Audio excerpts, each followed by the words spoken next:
Hi everyone, I'm Ferd and welcome to my video. By no stretch of the imagination am I a hack of any kind, but in this video it's going to kind of look like it. The reason why is because we're coming to a point in time in our lives where parts just aren't available. They're not making them for these small engines anymore. So what do you do in a case like this? You just throw the engine away, throw the whole machine away because you can't even buy a new motor for it? No. There's a 10-year-old Ford that would have found a way to repair this engine without buying any new parts. Taking the old parts that he had, repairing them the best that he can, and reusing them. We're talking about a kid that had an income of 20 cents a day for lunch, and his sandpaper was a burlap sack that the potatoes came home in. You'll also see in this video that this engine is completely tore down. You don't have to do that. I needed a head gasket, and I found an entire kit with every single gasket in it for less of the price that they wanted for one head gasket. So I thought I'd clean the whole motor up in the process. I'm not going to show you that. Let's see how little Ferd fixed this engine. Enjoy the video. There it is, 6.75, 190cc. I already got it off the log splitter. The model and ID number for it. And it has no compression. One of the first things I do with these little engines is I check out these valves on them. That's normally where the problem is. They're either stuck or something's wrong here.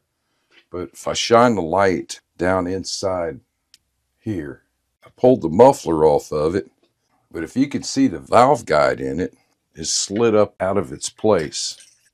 And you can tell by how shiny it is, like right here up to that point. So I want to pull the head off of it, get the valve out of it, see if there's anything I can do for it.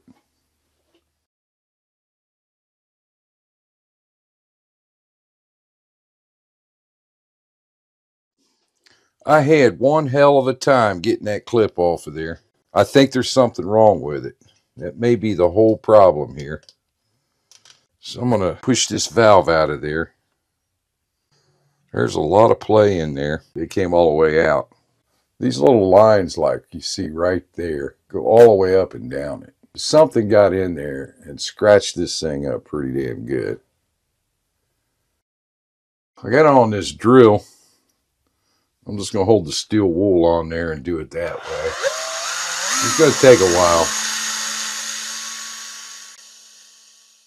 I'm going to take me a little piece of 500 grit sandpaper and I'm going to cut me a little strip. Get it tight. And I'm going to push it all the way through and just spin it around. Now, I don't want to do it too much because I don't want to hone this thing out and make it bigger than what it already is. I couldn't find a new valve guide for it. They're not available anymore. So I was forced to save this one. With all the sanding and everything I've done, I was still finding a little rough spot right here on the outer edge of the guide where it was scratching the valve as it was going up and down. So I took my Dremel. I got this little tiny ball to go around this outer edge very lightly, and I was able to get that. So the valve is riding real smooth in and out of this guide. It should work and last a pretty long time. So now I'm ready to put this thing back in. The exact measurements of how deep it goes, I'm not sure. You can see the difference on the guide itself. I've got this little socket, fits on there, and it bottoms out right about where that line is. So I'm going to use this to knock this down in there. I'm going to go another tap more without it. So I've got it in there, and it pushes in pretty daggone easy because it's really loose in there.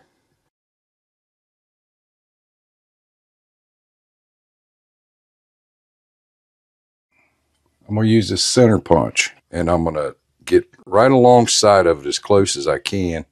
And I'm going to put some little dents into the casting right next to it.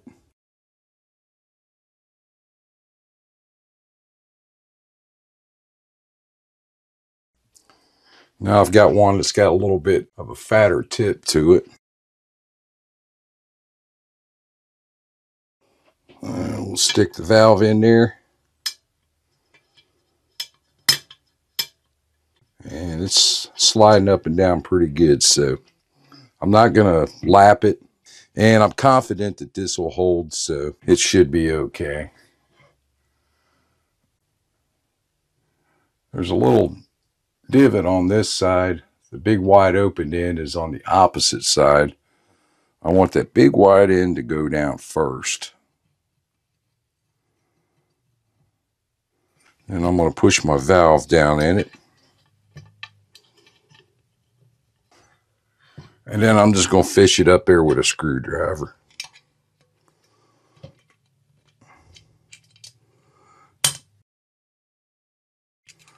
And get a little bit of tension off of this side of the spring.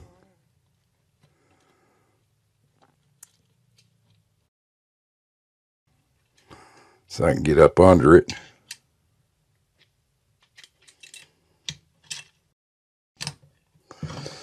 Got that up there.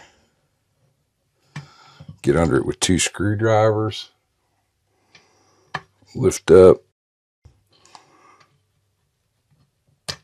Push it down.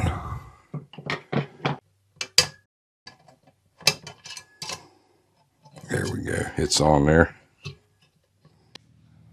This isn't the first time that it's started. I've actually started it, ran it, used it, and when I first started it, it started the very first pull. So let's see what happens here.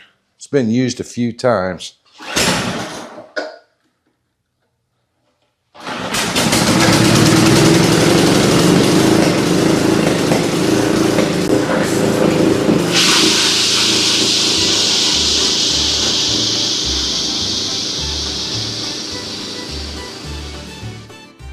If you made it this far in the video, thank you for watching. I hope you enjoyed it. I hope you got some good information out of it. Don't forget to hit that like and subscribe button on the way out. Got a lot of videos up here and I got a lot more coming. Hit the notification bell. Get notified as soon as I put them up there. Now you also notice in this video that this motor didn't go back on a log splitter. The log splitter actually got the motor that came off of this trimmer that I put it on. Sadly, in the near future, we're going to be running across this problem quite a bit. My only suggestion to you would be get out your imagination and use it, fix it, and have fun.